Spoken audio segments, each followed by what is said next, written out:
Lemhi County Sheriff Lynn Bowerman says if Deorr Kuntz Sr. and Jessica Mitchell are honest with investigators, this case will get solved.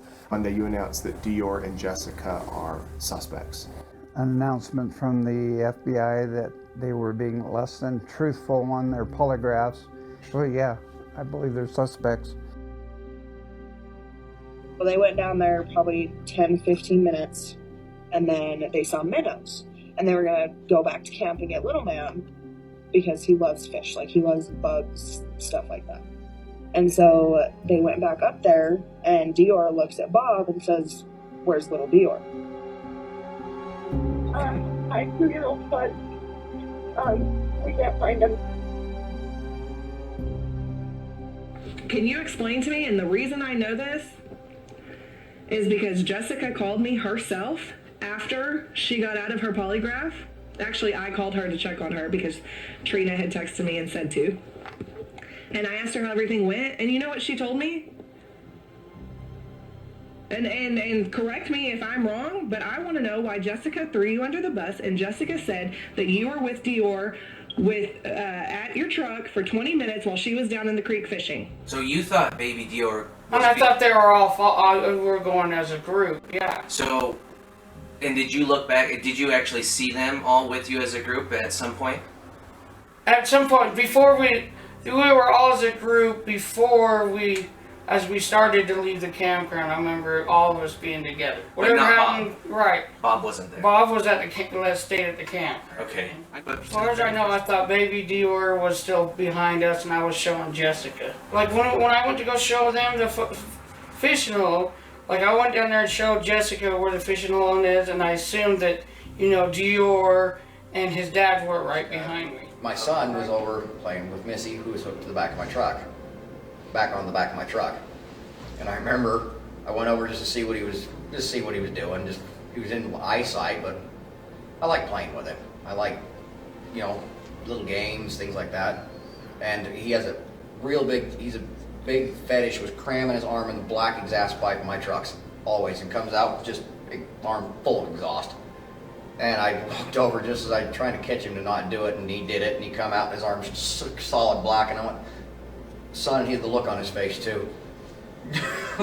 like his arm was just gone. And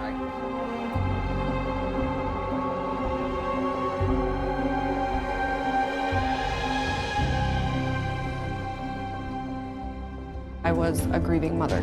There's no reason for me to hide anything. I'm gonna stand up and fight for my son. At this point, I'm convinced it's a homicide. I did not kill my son. 100% I did not kill my son. Deorr's father could have hurt him. He's living his life like it's nothing, and I'm falling apart every day.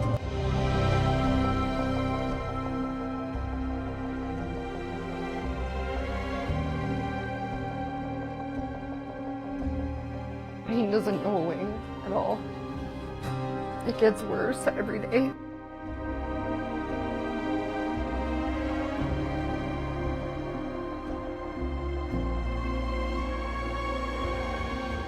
I grieve in my own way, and just because I'm not bawling every day does not mean that I'm not hurting. Those people don't understand that when you lose a child, there's only so much grieving you can do, and you're still in find him mode. You ain't got time to grieve.